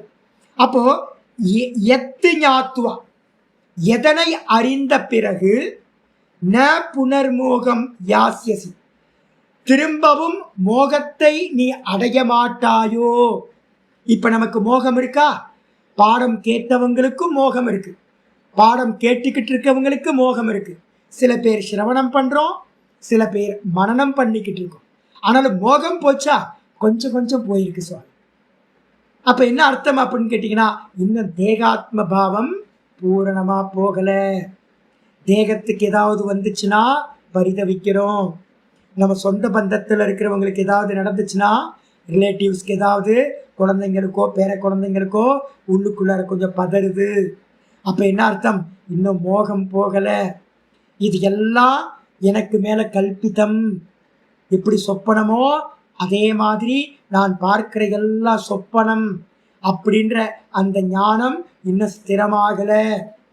இந்த தேகத்தை நான் இன்னும் ஆப்ஜெக்டாக பார்க்கல, இன்னும் இந்த தேகத்தோட எனக்கு சிங்காய் தான் பார்க்குறேன். நானும் தேகத்தை பார்க்குறேன், அதனால் மற்றவங்களையும் தேகமாக பார்க்குறேன். அப்போ தேகத்துக்கு நடக்கிறத எல்லாத்தையும் நமக்கு நடக்கிறதா நம்ம பாவிக்கிறோம். அப்போ சுகதுக்கம் எனக்கு வந்துக்கிட்டே இருக்குது, லாப நஷ்டத்தெல்லாம் நான் பார்க்குறேன். அப்போ இன்னும் மோகம் போகலை. கூடவே என்ன வந்திருக்கு? கொஞ்சம் ஆத்ம ஞானமும் கேட்டுக்கிட்டு இருக்கேன். அப்போ என்ன அர்த்தம்னா, நான் ஏற்கனவே சொல்லியிருக்கேன், 3 விதமான ப்ராசஸ் சொல்கிறோம் தேனோபனிஷத்தில். இந்த சூரியன் பார்த்தீங்கன்னா எப்படி உதயமாகும்? மெதுவா சூரிய உதயம் நடக்க நடக்க நடக்க இருட்டு என்ன பண்ணும்? கொஞ்சமாக இருட்டு போக ஆரம்பிச்சு. இருட்டு போக ஆரம்பிச்சிச்சுன்னா ஞானம் 12 மணிக்கு சூரியன் எப்படி இருக்கும் அப்படின்னு கேட்டிங்கன்னா நல்ல பிரகாசமாக இருக்கும், இருட்டுக்கு வேலையே இருக்காது. அதே மாதிரி இப்போ சிரவணம் பண்ணும்போது மெதுவாக ஒரு 4:30 மணி மெதுவாக ஆரம்பிக்குது. 4:30 மணிக்கு லைட்டாக பிரகாசம் வர ஆரம்பிக்கும். இப்போது நிறைய பேருக்கு எப்படி இருக்கும்? பிரகாசம் லைட்டாக வர ஆரம்பிச்சிருக்கு. வெயிட் பண்ணணும், ரொம்ப பொறுமையாக இருக்கணும். சிரவணம் மனனம் மெதுவாக பண்ண பண்ண பண்ண பண்ண அது சூரிய உதயம் மாதிரி மெதுவாக பிரகாசம் வர ஆரம்பிக்கும். மோகம் மெதுவாக போகும். அனுபூதி நடக்கும் போது நிதித்தியாசனத்தில் 100% தான்ல எஸ்டாப்ளிஷ் ஆகிறோம் அப்படின்னா அப்போ என்ன ஆகிடும்? தேகம் நான் இல்லை, இந்த உலகமும் தேகமும் வெறும் வெறும் ஆரோப்பம் தான், எனக்கு மேல கல்பிதம், சொப்பன மாதிரி அப்படின்னு எப்ப தெரியுதோ அப்ப என்னாச்சு, 100% மோகம் போய்விடும். சரி, மோகம் போச்சுன்னா என்னது, ஏன பூத்தானி ஆச்சரிய சொல்ற. எப்ப மோகம் போகும், மோகம் போடுறது பாத்தீங்கன்னா சப்தார்த்தத்தை தெரிஞ்சுக்கிட்டா மோகம் போகாது. அப்ப எப்படி நமக்கு பார்வை வரணும், ஏன பூத்தானி, எந்த ஞானத்தினால, பூத்தானி அசேஷேன மிச்சமில்லாம எல்லா ஜீவராசிகளையும் உண்டான எல்லாத்துக்கும் பேர் பூத்தம்னு பேர். எதெல்லாம் உண்டாச்சு, டைம், ஸ்பேஸ், மேட்டர், இதுல இருக்கக்கூடிய ஜீவராசிகள் எல்லாம் பூத்தங்கள்னு பேர். இதை எல்லாத்தையும் பார்த்தீங்கன்னா திரக்ஷசி ஆத்மன், தன்னிடத்திலேயே, ஆத்மனினா தன்னிடத்திலேயே பார்ப்பாயோ. எங்க நம்ம எல்லாத்தையும் தன்னிடத்துல பார்க்கிறோம், சொப்பனத்துல பார்க்கிறோமா? சொப்பனத்துல இருக்கிறது எல்லாம் எங்க இருந்துச்சு, எனக்குள்ளதான் இருந்துச்சு, என்னோட மனசுக்குள்ளதான் இருந்துச்சு. மனசுக்கு அந்நியமா அங்க இருக்கிற கேரக்டர் எதுவுமே இல்லை, மனசுக்கு அந்நியமா டைம் ஸ்பேஸ் எதுவுமே, மேட்டர் எதுவுமே இல்லை. அப்ப பெரிய பெரிய மலைகளை பார்த்தோம், ஆறுகளை பார்த்தோம், கூட்டங்களை பார்த்தோம், ஜனக்கூட்டங்களை பார்த்தோம், நிறைய விஷயங்களை பார்க்குறோம். அது எல்லாம் எங்க இருந்துச்சு, தூக்கத்துல சொப்பனத்துல மனசுக்கு மேல இருந்துச்சு. அப்ப மனசோட ப்ரொஜெக்ஷன் தான் அது எல்லாம். மனசு எங்க இருந்துச்சு, பார்க்கிற என்னிடத்துல இருந்துச்சு. அதேதான் இந்த இடத்துல நம்ம என்ன பண்ணணும், எல்லா பூத்தங்களும் பார்க்கின்ற என்னிடத்தில் இருக்கின்றன. இத ஆத்மால சர்வத்தையும் பார்த்தல் அப்படின்னு பேர். ஸ்கிரீனுக்கு மேலதான் எல்லாம் இருக்கின்றன, உண்மைதானே? காட்சிகள் எல்லாம் ஸ்கிரீனுக்கு மேலதான் இருக்கு. எதெல்லாம் இருக்கு, அங்க இருக்கிற கேரக்டர், அந்த ஸ்கிரீன்ல இருக்கிற டைம், அந்த ஸ்கிரீன்ல இருக்கிற ஸ்பேஸ், அந்த ஸ்கிரீன்ல இருக்கிற மேட்டர் எல்லாம் ஸ்கிரீனுக்கு மேல இருக்கு. அதே மாதிரி இந்த ஜாகிரத அவஸ்தையிலேயே பாவிச்சு பாவிச்சு நான் பார்ப்பவன் பார்ப்பவன் பார்ப்பவன், இது எல்லாம் காட்சிகள் காட்சிகள் காட்சிகள் அப்படின்னு திரும்ப திரும்ப திரும்ப எல்லா காட்சிகளும் என் மீது இருக்கின்றன அப்படின்னு என் மீது பார்த்து, தன் மீது பார்த்து, கூடவே அதோமயி, அது மட்டுமில்ல, ஈஸ்வரனும் நானும் வேற வேற இல்லை, அவர்தான் சச்சிதானந்த பிரம்மம், அவராதான் நான் இருக்கேன், எனக்கு மேலதான் பிரம்மமா இருக்கிற எனக்கு மேலதான் இது எல்லாம் கல்பிதம் சொல்லலாம். இல்லைனா பிரம்மத்துக்கு மேல ஈஸ்வரன் வாசுதேவனுக்கு மேல இது எல்லாம் கல்பிதம்னு சொல்லலாம். அப்படின்னு எவன் பார்க்கிறானோ அப்ப என்ன ஆயிடும், எல்லா மோகமும் போய்விடும். இதுக்கு ரெஃபரன்ஸ் நான் கொடுத்துருக்கேன், ஈஷாவாசியத்துல 6-7. தத்ரகோ மோகா கொசோகா ஏகத்துவம் அனுபஷ்யதா. எல்லாத்தையும் பிரம்மமா பார்க்கிறவனுக்கு, ஆத்மாவா பார்க்கிறவனுக்கு எங்க சோகம் உண்டாகும், எங்க மோகம் உண்டாகும் அப்படின்னு ஈஷாவாசியத்துல அந்த அகண்டானுபூதியை பத்தி சொல்லு. அப்ப அகண்டானுபூதி உண்டானாதான் மோகம் போகும். நான் தேகமில்லைன்னு அறிஞ்சா மட்டும்தான் மோகம் போகும் அப்படின்னு தெரிஞ்சுக்கணும். இதுக்கப்புறம் ஆச்சாரியர் என்ன சொல்றாரு அப்படின்னு கேட்டீங்கன்னா, இதுக்கு நம்ம பகவத்கீதையிலேயே பார்க்க போறோம் அனுபூதி விஷயத்தை. பகவத்கீதையில 6வது சாப்டர்ல 28-29 பார்க்க போறோம். இதே ஸ்லோகம் அங்க பார்த்தீங்கன்னா 2வது லைன், அதுக்கு பார்த்தீங்கன்னா இங்க 2வது லைன்ல இருக்கிறத அங்க 28-29ன்னு 2 ஸ்லோகங்கள்ல பண்ணி வச்சிருக்காரு. அதனால பார்த்தீங்கன்னா புரிஞ்சா போதும் வேதாந்தம் இல்லை. நான் நிறைய பார்த்துருக்கேன் உலகத்துல பார்த்தீங்கன்னா சப்தார்த்தம் தெரிஞ்சவங்க, நல்லா பிரவச்சனம் பண்றவங்க ஏகப்பட்ட பேர் இருக்காங்க. ஹரித்வார் ரிஷிகேஷ்லாம் எல்லா இடத்துல அத்தியனம் போகுது. எவ்வளோ பேர் இருந்தாலும் கூட ஆனா பார்த்தீங்கன்னா மோகம் போச்சா அப்படின்னா மோகம் போகவே இல்லை. பேர் புகழுக்காக பணத்துக்காக எல்லா காரியத்தையும் பண்ணிக்கிட்டே இருப்பாங்க. கடைசியில தேகம் பார்த்தீங்கன்னா அவங்களை கஷ்டப்படுத்தி தேகாத்ம புத்தியோட துக்கத்தை அனுபவிச்சுட்டு இருப்பாங்க. சொல்லுங்க ஜி. 6-7 இது பார்த்தீங்கன்னா எல்லா இடத்துலையும் வரப்போகுது. 6-7 இந்த இங்கே பகவத்கீதையில் பார்த்தீங்க அப்படின்னா 6வது அத்தியாயத்தில் 28-29, 18வது சாப்டர் என்னம்மா சித்ராமா கரெக்டு தானே? 29-30 29-30 ஒரு ஸ்லோகம் முன்னாடி சொல்லிட்டேன். 29, 30. அதுக்கப்புறம் வந்து பார்த்தீங்கன்னா 18வது சாப்டரில் 55வது ஸ்லோகம், அதையும் பக்கத்தில் எழுதி. 18வது சாப்டரில் 55வது ஸ்லோகம் அனுபூதியோட விஷயம், அகண்ட அனுபூதி சொல்லும். இந்த 3 ஸ்லோகத்தில் இருக்கிறது தான் அடைஞ்சா நமக்கு மோகம் போகும். அப்போ சிரவணம் பண்ணிட்டா மோகம் போகுமா? போகவே போகாது அப்படின்னு புரிஞ்சுக்கணும். அதுக்கப்புறம் அடுத்தது ஆச்சாரியார் 36வது ஸ்லோகம் சொல்ல ஆரம்பிக்கிறார். அபி சேதசி பாபேப்யः சர்வேப்யः பாபகிருத்தமः சர்வம் ஞானப்ளவேனைவ விருஜினம் சந்தரிஷ்யசி. நம்ம நிறைய பாப்பிகளா இருப்போம். யாருக்கு தெரியும் போன ஜென்மத்தில் என்ன பாப்பம் பண்ணோன்னு? இந்த ஜென்மத்திலேயே நிறைய பாப்பத்தை பண்ணியிருப்போம்ல. ஞானத்துக்கு வரத்துக்கு முன்னாடி எல்லாரும் பாப்பம் பண்ணியிருப்போம். என்னை பற்றிலாம் உங்களுக்கு தெரியாது. நீங்கள் நினச்சிட்டு இருப்பீங்க சுவாமி வந்து பார்த்தீங்கன்னா ரொம்ப பவித்திரமானவர், ரொம்ப சீக்கிரம் வந்து பார்த்தீங்க அப்படின்னா வந்துட்டார் அப்படின்னு. நான் இந்த லைஃபுக்கு வரத்துக்கு முன்னாடி ஒரு 4 வருஷம் சேலத்தில் இருந்தேன், சென்னையில் இருந்தேன், கோயம்புத்தூரில் இருந்தேன். அப்போ வந்து பார்த்தீங்கன்னா என்னோடய குரூப் வந்து பார்த்தீங்கன்னா மகா பாப்பிகளோட குரூப். தவிச்சுக்கிட்டு இருப்பேன் உள்ள, எப்படா இதுலேருந்து வெளியில் வர்றதுன்னு. ஆனால் நல்லவனே கையில் கிடைக்கல, நல்லவனே கிடைக்கல. என்னை சுற்றி இருந்த ஃப்ரெண்ட்ஸ் எல்லாம் மகா பாப்பிகள். அவங்க கூட தான் இருந்தேன். நல்ல கொலகாரம் கூடையும் நிறைய வந்து பார்த்தீங்கன்னா தப்பான ஆட்கள் கூடையெல்லாம் இருந்திருக்கேன். நீங்கள்லாம் என்னோடய லைஃப்பை வந்து பார்த்தீங்கன்னா பின்னாடி முன்னாடி இருக்க லைஃப் யாருக்கும் தெரியாது. ஏன்னு கேட்டிங்கன்னா நான் ஆப்போசிட் சைட்லேருந்து வந்திருக்கேன். மகா பாப்பிகள். அப்போ வந்து பார்த்தீங்கன்னா என்ன ஆச்சு அப்படின்னா அவங்க கூட இருந்தால் நம்மளும் பாப்பம் பண்ணுவோமா? பண்ணியிருப்போம். ஆனால் உள்ளுக்குள்ளார முந்தின ஜென்மத்தோட சம்ஸ்காரம், எப்படா இங்கேருந்து தப்பிச்சு போவோம், எப்படா இந்த ஞானத்துக்கு வருவோம், பகவானே இங்கேருந்து எப்படியாவது காப்பாற்று காப்பாற்று, இந்த சூழ்நிலையிலேருந்து இந்த ஜென்மத்திலேருந்து எப்படியாவது தப்பிச்சு போகணும்னு உள்ள ஏக்கம் இருந்துச்சு. பகவான் ததாஸ்துன்னு கொடுத்துருக்கேன். அப்போ என்ன அர்த்தம்னு கேட்டிங்கன்னா, இப்போ வந்து ரத்தனாகரன் எப்படி இருந்தா யோசிச்சு பாருங்க. ரத்தனாகரன் மகா பிளேடு பக்கு. அப்போ வெறும் கொள்ளையை மட்டுமா அடிச்சிருப்பான்? நிறைய பேரை வந்து பார்த்தீங்கன்னா தாலி எடுத்திருப்பான். தாலி எடுக்கும்போது செயின் ஸ்நாச்சிங் பண்ணும்போது என்ன நடக்கும்? என்ன நம்ம இப்போ போய் பார்க்குறோம். ஸ்நாச்சிங் பண்ணும்போது என்ன ஆகும்னு கேட்டிங்கன்னா கழுத்து அறுபட்டு செத்து போகிறவங்க நிறைய பேர் இருக்காங்க.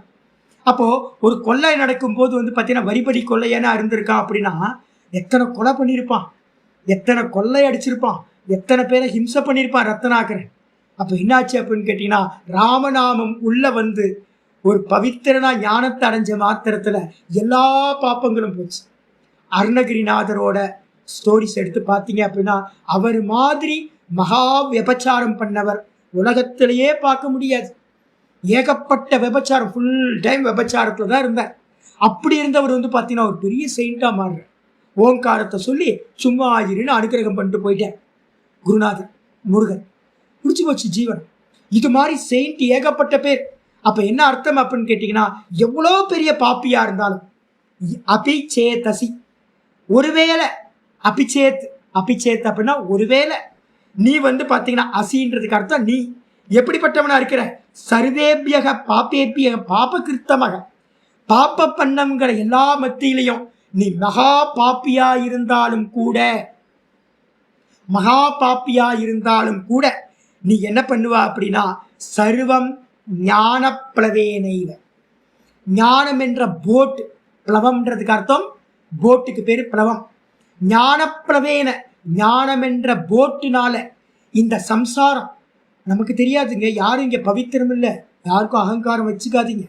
ஏன்னு கேட்டிங்கன்னா இந்த ஜென்மம் இந்த பிராரப்தத்தில் நான் புனிதனமாக இருக்கேன். நான் பிராமண சரீரம் கிடச்சிருக்கு, இல்லை நல்ல க்ஷத்திரிய சரீரம் கிடச்சிருக்கு, நல்ல புனித சரீரம் கிடச்சிருக்கு, தேவத்தை மாதிரி இருக்கும், என் மனசு பரிசுத்தமாக இருக்குது, அப்படிலாம் நீங்கள் நினச்சிக்கிட்டு இருக்கீங்க. ஆனால் அடுத்த ஜென்மம் என்னன்னு தெரியாது, கடந்து போன ஜென்மங்கள் என்னன்னு தெரியாது, இன்னும் எத்தனை பாப்ப மூட்டைகள் சஞ்சிதத்தில் இருக்குன்னு தெரியாது.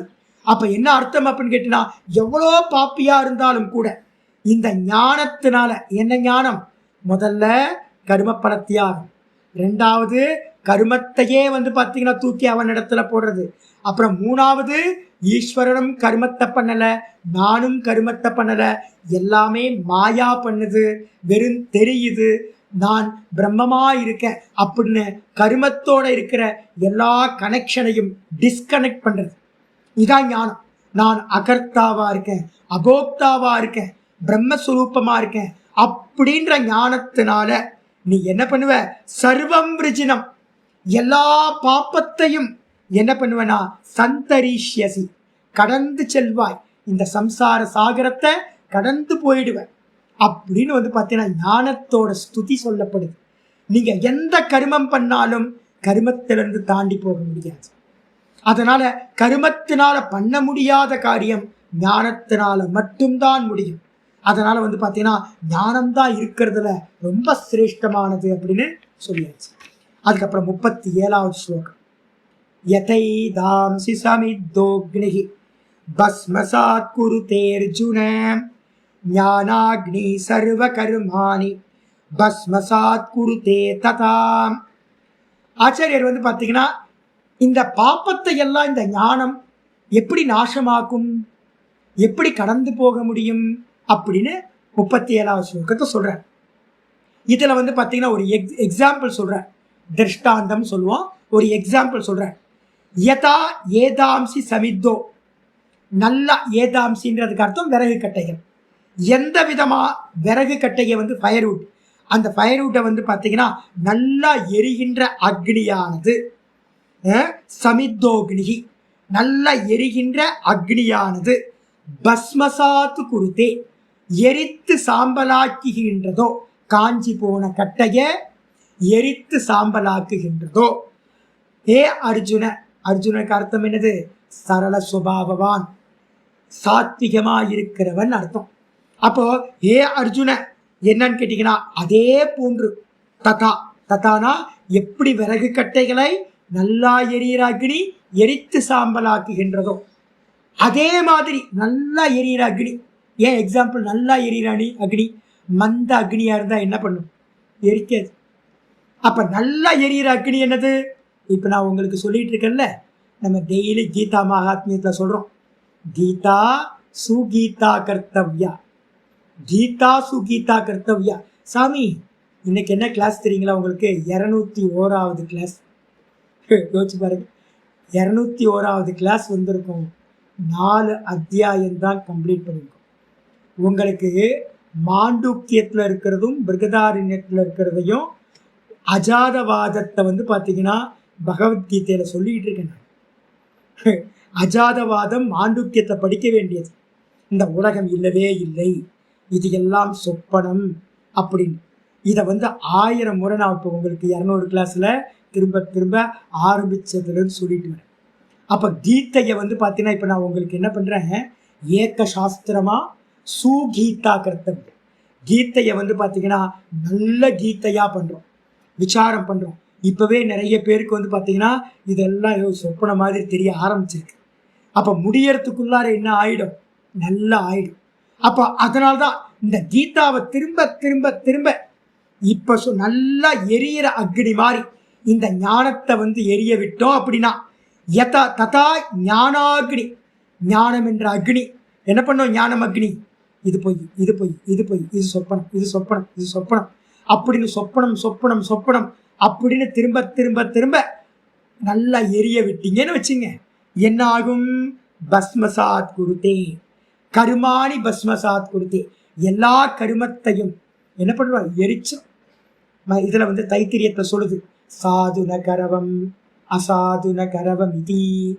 உங்களுக்குள்ளார ஒரு தாட்டு வர ஆரம்பிக்கும். நமக்கு எல்லாத்துக்குள்ளாரையும் ஒரு கில்ட்டி இருக்குமா, நிறைய பாப்பத்தை பண்ணியிருப்போம். சுவாமி நான் பாப்பியா இருக்கேன், ஐயோ எனக்கு தெரிஞ்சோ தெரியாமலே. ஏன்னா வேதாந்தம் கேட்க ஆரம்பிச்சோன்னு உள்ளுக்குள்ளார தர்ம சிந்தனை வந்து ஆரம்பிச்சோம். இந்த தர்மம் வேக்கப் ஆயிடுச்சு அப்படின்னா நம்ம பண்ண பாப்பம் எல்லாம் மனசுக்குள்ளார வர ஆரம்பிச்சோம். நிறைய பேருக்கு வந்து பார்த்தீங்கன்னா வயசான காலத்தில் தூக்கம் வராது. தூக்கம் வரலைன்னா என்ன ஆகும்னு கேட்டிங்கன்னா பாஸ்ட் எல்லாம் உள்ள வந்து ஹிம்சை பண்ண ஆரம்பிக்கும். ஆனால் இந்த ஞானம் வர ஆரம்பிச்சிருச்சு அப்படின்னா நம்ம கடந்து போன எல்லாத்துலேயும் சொப்பனம் தானே, சொப்பனத்தில் என்ன நடந்துச்சோ அது மாதிரி எனக்கும் இதுக்கும் சம்பந்தம் இல்லை அப்படின்னு மெதுவா நம்ம பண்ண புண்ணியம் நம்ம பண்ண பாப்பம் எல்லாத்திலிருந்தும் நமக்கு விடுதலை கிடைக்க ஆரம்பிச்சு. நம்ம மனசு சம்பந்தம் இல்லாம எல்லாத்தையும் சொப்பனம்னு ஒதுக்கி தள்ளிட்டு வெறும் திரஷ்டாவா நம்மளை ஆக்கிடும். அதுதான் வந்து பார்த்தீங்கன்னா ஞானம் என்பது எல்லா கருமங்களையும் எரித்து சாம்பலாக்கி விடுகிறது அப்படின்னு சொல்லியாச்சு. 38வது ஸ்லோகம் ஆச்சாரியா சொல்றார்.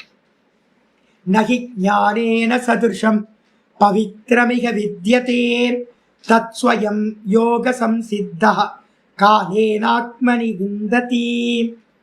திரும்ப ஞானத்தை ஸ்துதி பண்றார். நகி ஞானேன சதுர்ஷம் பவித்ரம் இக வித்யதே.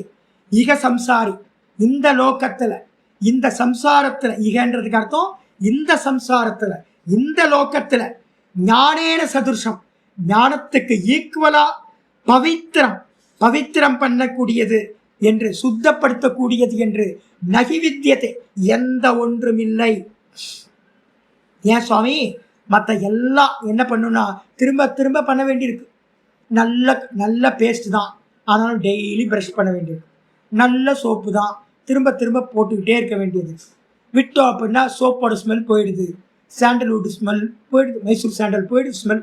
இப்போ உடம்பு நார ஆரம்பிக்குது. அப்போ சோப்பு என்ன பண்ணுச்சு? ஒன்றும் பண்ணல.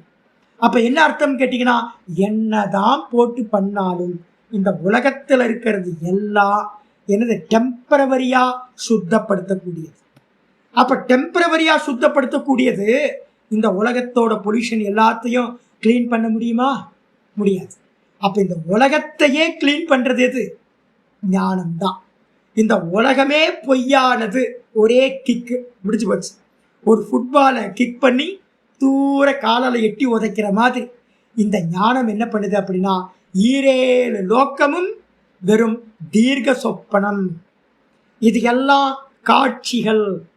நான் இந்த காட்சிகளோடு எந்த சம்பந்தமும் இல்லாத அசங்கோயம் புருஷக, நான் சம்பந்தமில்லாதவன், நான் வெறும் சச்சிதானந்த பிரம்மம் அப்படின்னு சொல்லக்கூடிய ஞானம் இருக்கே, அந்த ஞானத்தினால இதில் இருக்கக்கூடிய சத்தியத்தன்மை எல்லாமே என்ன ஆயிடுச்சு? போயிடுச்சு.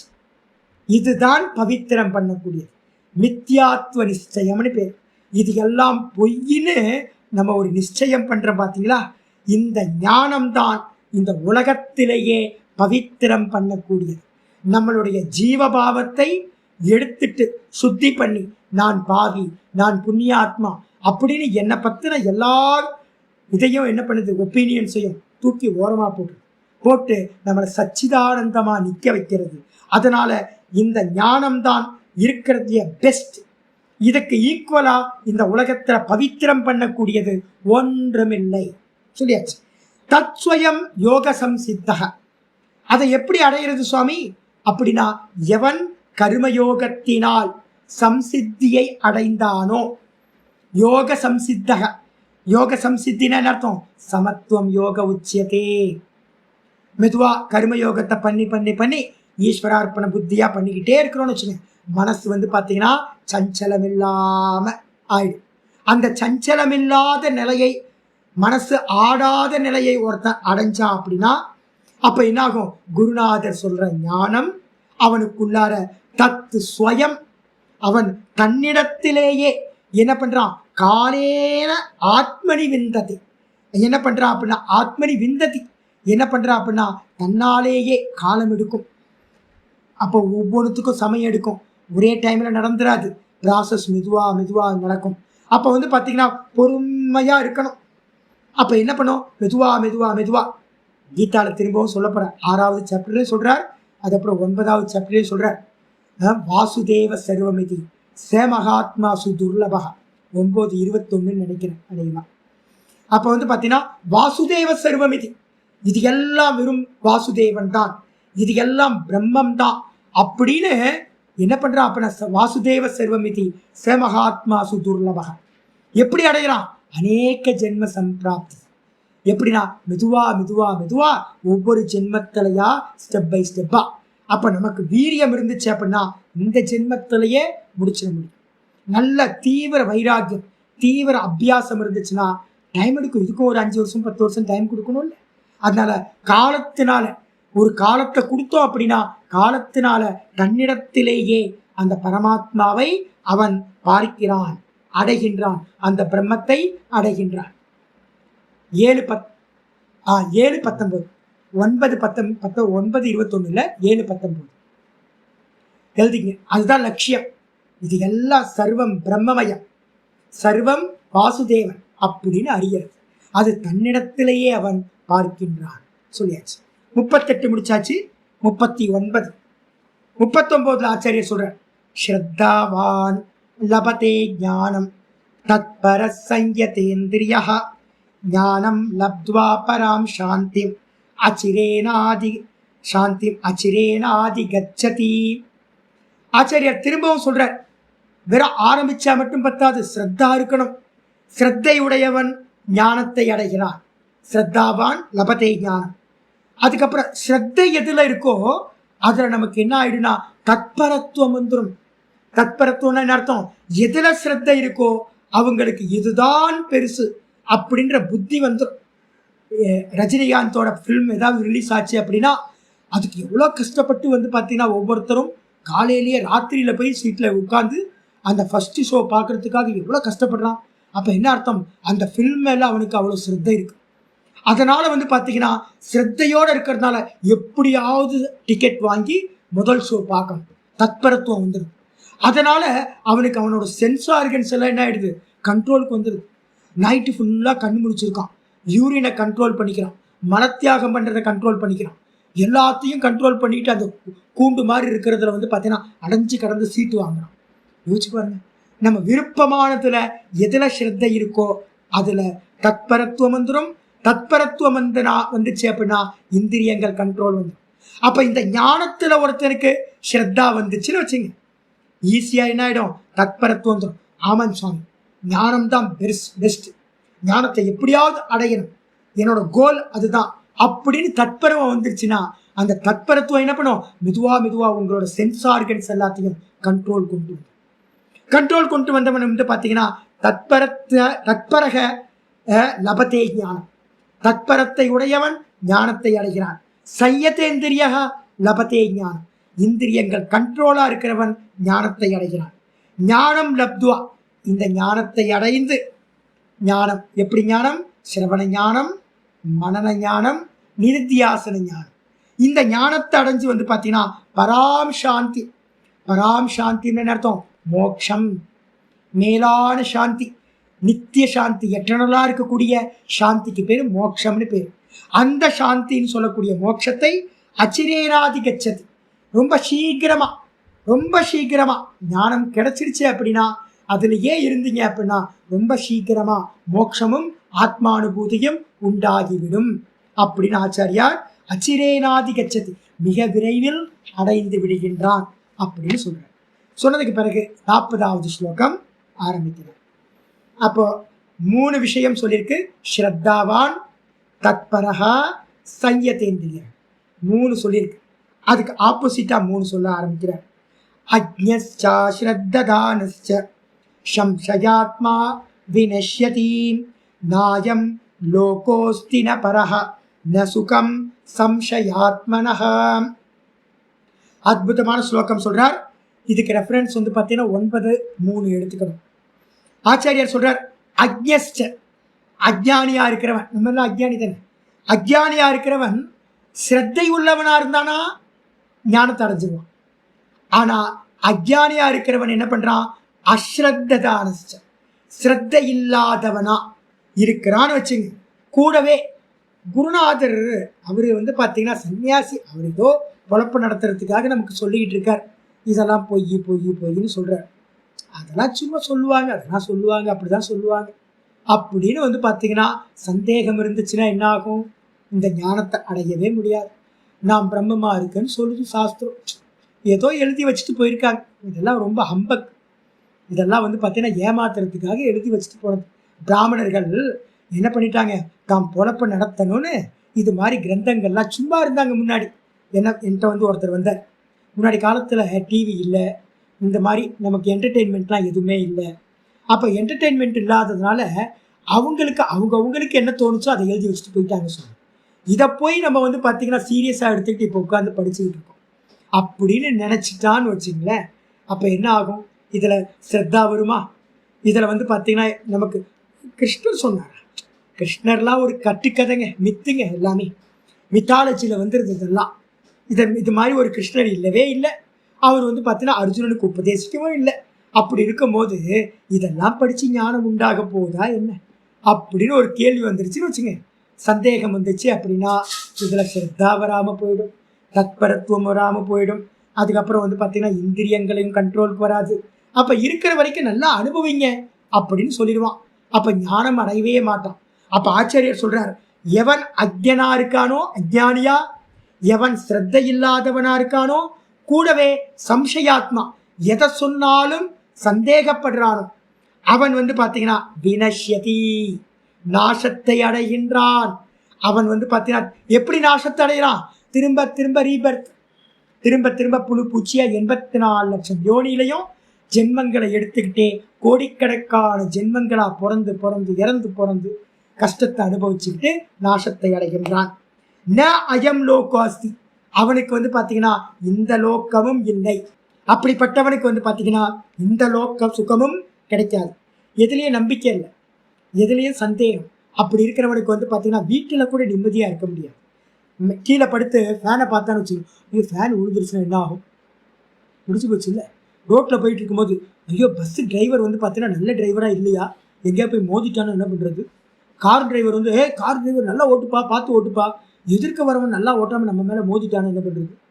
இந்த மருந்து வந்து பார்த்தீங்கன்னா நமக்கு ஏதாவது சைடு எஃபெக்ட் ஏற்படுத்தி நமக்கு மரணம் கொடுத்தா என்ன ஆகும்? இந்த டாக்டர் ஒழுங்காக படித்தவன் தானா, இல்லை காசு கொடுத்து பாஸ் பண்ணி விட்டு வந்தானா?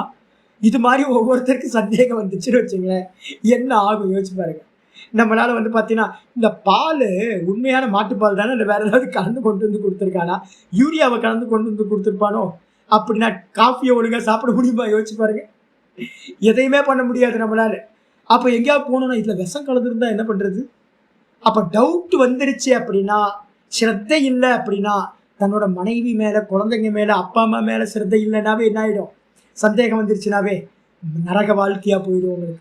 அப்போ அதனால வந்து பார்த்தீங்கன்னா ஸ்ரத்தை இல்லாதவனுக்கு என்ன இல்லை, சம்சயத்தை உடையவனுக்கு இந்த உலகமும் அனுபவிக்க முடியாது.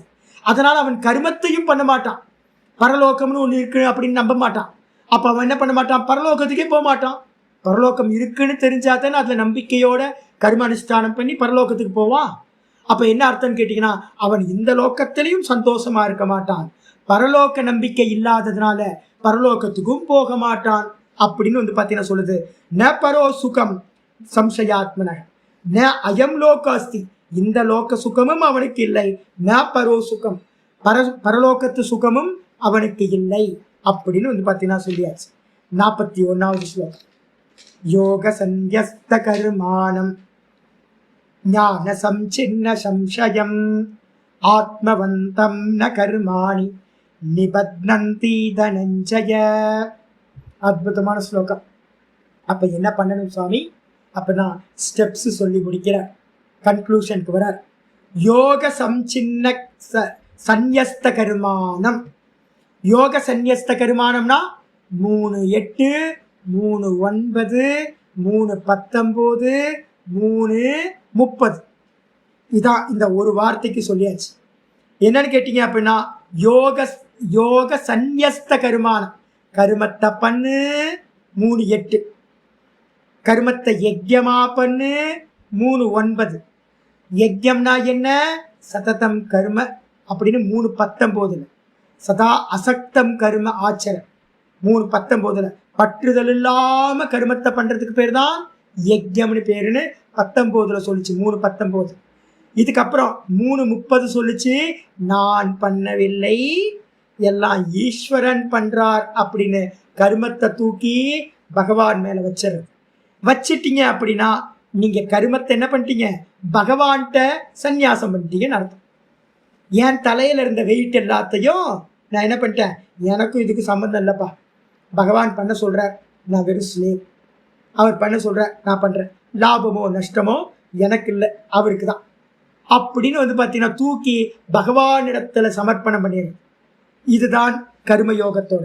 இதுக்கப்புறம் ஞான சம்சின்ன சம்சயம், இதை வச்சுக்கிட்டு நம்ம என்ன பண்ண போறோம்? இந்த 4th சாப்டர்ல உள்ள என்ட்ராயிருக்கும். 3rd சாப்டர்ல கர்மயோகத்தை பண்ணி 4th சாப்டர்ல உள்ள வந்தோன்னு பார்த்தீங்க அப்படின்னா, சாதுர்வர்ணியம் மயா சிருஷ்டம் குண கர்ம விபாகசக அப்படின்னு ஸ்லோகம் இருக்கா.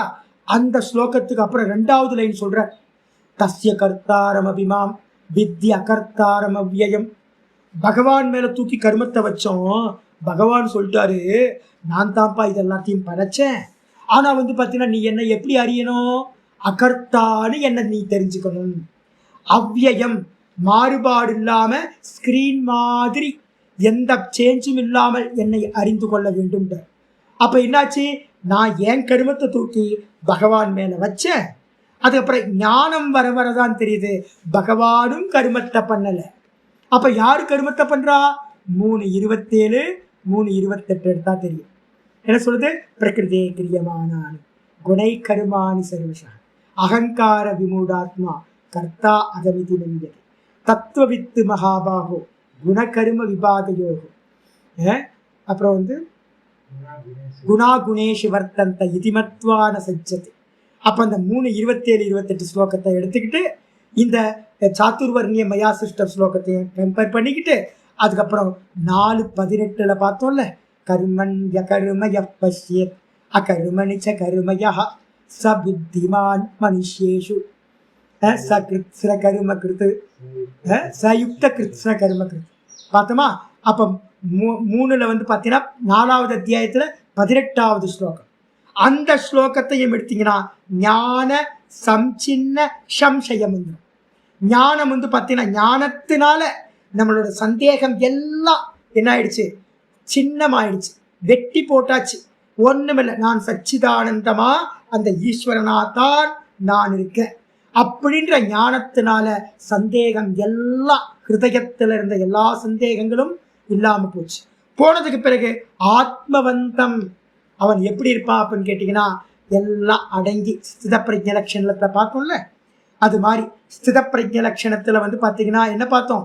ஆமை எப்படி எல்லா இந்திரியங்களையும் சுருக்கிக்குமோ அதே மாதிரி பார்த்தீங்க அப்படின்னா எல்லா சென்சார்கன்ஸையும் உள்ளடக்கி அகமகமகம்ல எவன் நிற்கிறானோ அவன் ந கருமானி நிபந்தந்தி, அவனை பார்த்தீங்கன்னா கருமங்கள் பந்தப்படுத்துவது இல்லை அப்படின்னு சொல்லியாச்சு. அப்ப கர்மயோகம், கர்மயோகத்துக்கு அப்புறம் பார்த்தீங்கன்னா கர்மத்தை சமர்ப்பணம் பண்றது.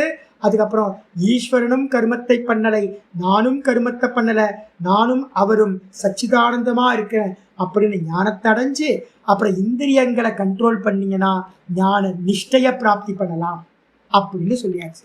சொன்னதுக்கு பிறகு 42வது ஸ்லோகம் சொல்லு. தஸ்மாத் அஜ்ஞான சம்பூதம் கிருத்ஸ்தம் ஞானாசினாத்மனஹ சித்வைனம் சம்சயம் யோகம் ஆதிஷ்டோதிஷ்ட பாரத. கன்க்ளூஷன் சொன்னதுக்கு பிறகு நமக்கு கமாண்ட் சொல்றார் கிருஷ்ண பரமாத்மா. ஆகையினால் தஸ்மாத், ஆகையினால் ஏ பாரத, பாரத என்ன சொல்லியிருக்கேன் திரும்ப திரும்ப? பா பிரகாசம், சைத்தன்யம், கான்சியஸ்னஸ். ரத அப்படின்னா ரம்மிப்பாய். ஏ பாரத அப்படின்னா ஏ அர்ஜுனா நீ சதா அகமகமகம் சொல்லக்கூடிய கான்சியஸ்னஸ்லயே ரம்மிப்பாயாக. ஒண்ணு. அதுக்கு என்ன சுவாமி பண்ணணும் அப்படின்னா அஜ்ஞான சம்பூதம், அஜ்ஞானத்திலிருந்து உண்டானது எங்க இருக்கு? ஹிருஸ்தம், ஹிருதயத்துல இருக்கிறது. என்ன இருக்கு? அகம் கர்த்தா, அகம் கர்த்தா, அகம் கர்த்தா, அகம் போக்தா, அகம் போக்தா, நான் போக்தா, நான் கர்த்தா, நான் ஜீவன், நான் சம்சாரி, நான் தேகவான், இது எல்லாம் சத்தியம், இதெல்லாம் சத்தியம், நான் ஒரு நாள் பிறந்த ஒரு நாள் இறந்து போவேன். இது மாதிரிலாம் நமக்கு நிறைய சந்தேகங்கள் எல்லாம் நம்ம ஹிருதயத்துல இருக்கு. ஹிருத்ஸ்தம், அதை எல்லாத்தையும் என்ன பண்ணணும்? ஞான அசினா ஆத்மனக. ஆத்மனகனா தன்னை பற்றிய எல்லா சந்தேகத்தையும் ஞானம் என்ற ஸ்வாட வச்சுக்கிட்டு, ஞானம் என்ற வாளை வச்சுக்கிட்டு என்ன பண்ணும்? சித்வா, நன்றாக வெட்டி என்ன பண்ணும்?